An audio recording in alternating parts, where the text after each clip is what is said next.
Well, hey, what's up, everybody? It's me, Odio, and I'm back today to do the Pendragon Cycle, Episode 4, The King of Maridunum. Oh my god, man, this is the best show going right now. Let's get into this.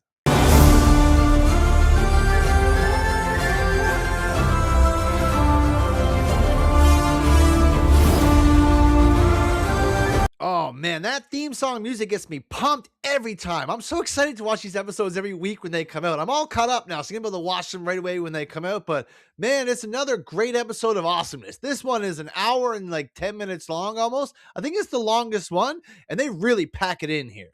Big money, big prizes. I love it. A real fun and kind of nice change up at the beginning of this one is we're going to see the Saxons right at the beginning.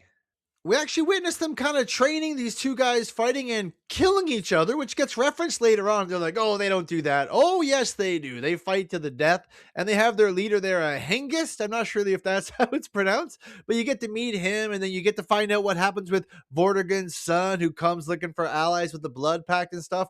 Really, really cool to see how they're pretty scary. They remind me of the ones from like Last Kingdom or Vikings, but these Saxons don't mess around. They're coming to kill all of England and take it all over for themselves.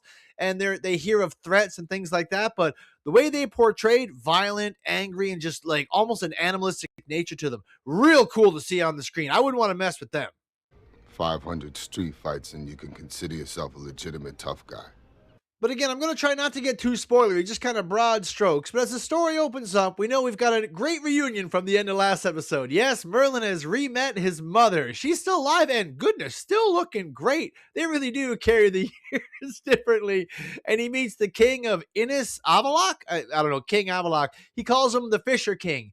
And they go there, and he's actually got Aurelius and Uther with him as he goes to meet the Fisher King in the castle. They're talking and having like a big reunion, and it's really cool. As he introduces Uther and Aurelius, you can really see that Uther is, man, he comes off again like a jerk, just a bastard.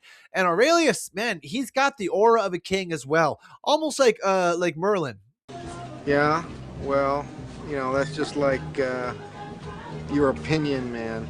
It's funny, though, because even in that room, in the presence of the Fisher King and Aurelius and his brother Uther, I gotta say, Merlin still seems to be in control. He still has that silent authority.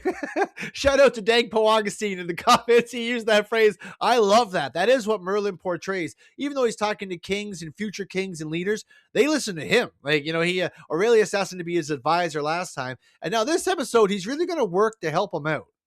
But what I do have are a very particular set of skills. We get to learn about the Atlantis people, the Atlantean king, and things like that in this one. And Merlin says he's going to go off and rally support. They're going to start off with the first place, Maridunum. He's going to go there and try to get some support for Aurelius's cause.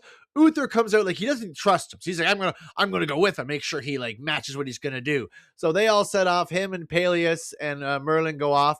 And they're going off to try to, like I said, they're gonna gather support for Aurelius so he can fight the Saxons because they have like a giant horde.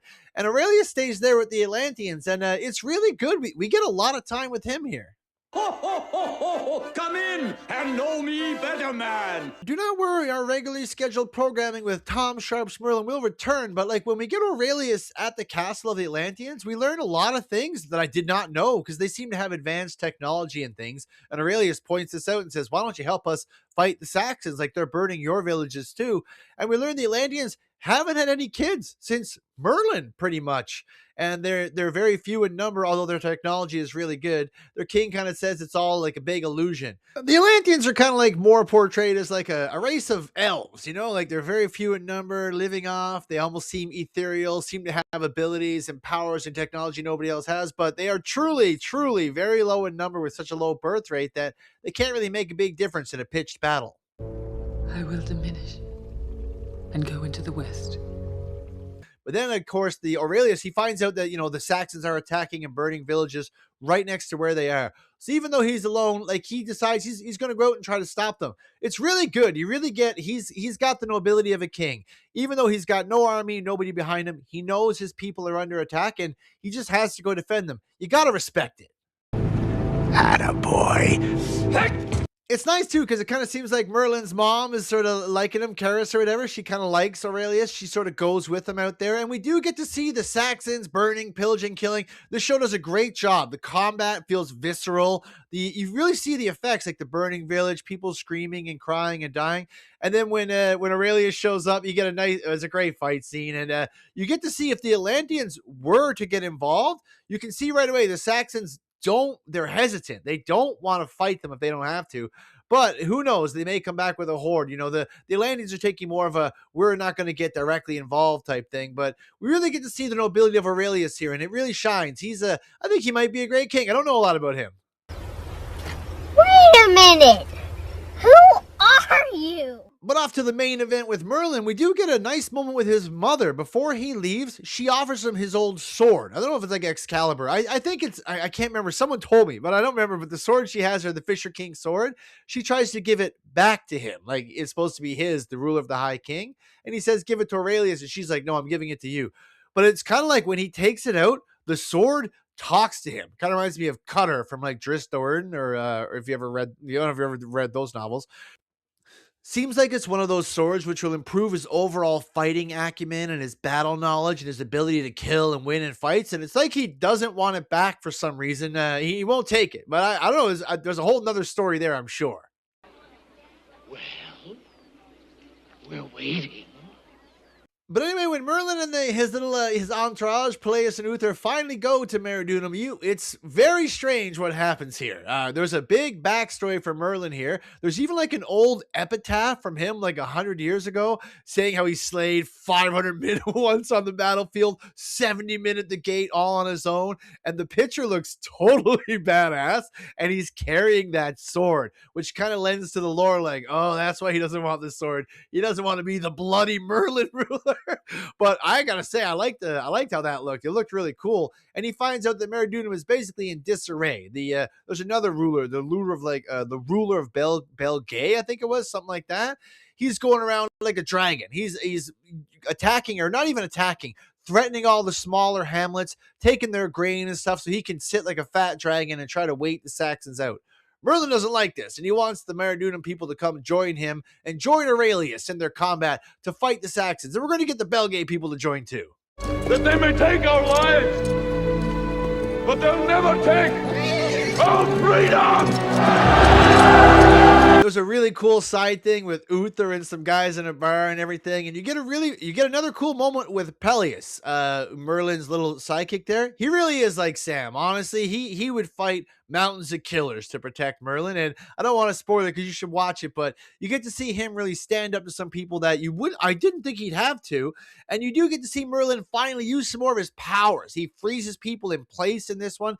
He screams so loud at one point an entire battle stops. You're slowly getting to see his power coming forward. His quiet confidence is really starting to win the day. What does the scouter say about his power level? It's over 9,000! It gives you a nice view of how Merlin can be a leader or almost take over things without having to actually take over or anything like that. And you get a really nice, he goes to meet the other king and that is hoarding all the grain. It's really nice because Uther, who comes off like an absolute total jerk in this episode. The actor's portrayal is great. I get what they're going for, and he's absolutely nailing it here. And he makes a move where he's not going to help lead the army. He's going to be in the soldier ranks.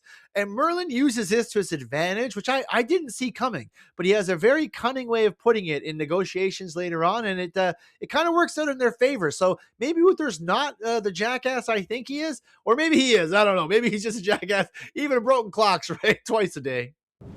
He's out of line, but he's right. But again, the combat is back. We get another big fight at the gates, all kinds of swords flying and stuff. Like I said, you get to see the Saxons fighting earlier. You get a nice big one-on-one fight. It's great. These guys are sprinting in the action where it needs to be to keep you interested and keep the story flowing. I absolutely love it. Like, really sublime. Just so good. So enjoyable. I mean, it's an hour and 7 minutes. Felt like a 5-minute episode. I couldn't believe it was over. I was like, what? It's over? No, give me more. Please, sir. I want some more.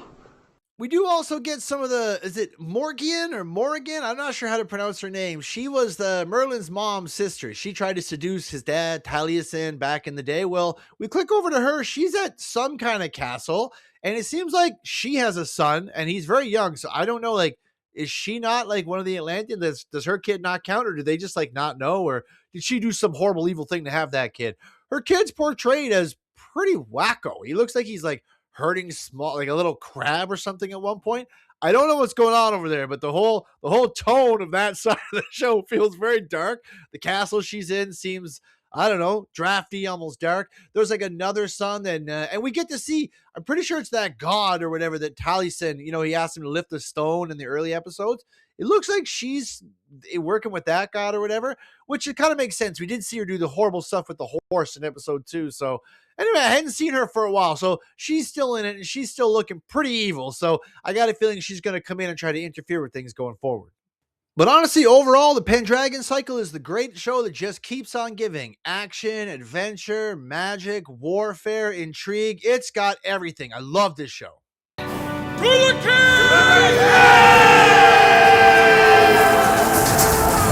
But again, I can't stress this enough. I know I've said it like every review, but this show is gorgeous. Like the vistas we get, we even see some. I can't remember the name of the Orcane, some sort of ocean castle by the water on top of a mountain. My God, it looks great. Innis Avalok looks great every time you see it. And when they're traveling and walking around, like the vistas and everything, man, it's really good. And like I said, the armor and everything, the swords, even the combat, the way they're fighting things, it looks great. It really works. And again, even when they introduce new characters, like that new king, the Belgae guy who's like an old dragon with the horde, everyone feels like they've really bought into their role. They're trying very hard to match the characterization that you want them to feel. And they're really I'm loving it. Honestly, it's the best thing I'm watching right now. I'm downright excited when every episode of this comes out. I can't wait to check it out. I can't wait to talk about it, review it. It's just so much fun. This is just like the best show I've seen in years, and I can't wait for every episode. If you haven't been checking it out, definitely check the show. Like I said, one of the easiest recommends ever. I think I gave it a 9.5. I'm going to leave it there. I'm only taking a half off because I want 5-hour episodes. But thanks so much for watching this far, guys. Really appreciate that. Please like, share, subscribe to the video, and everybody, stay out of trouble.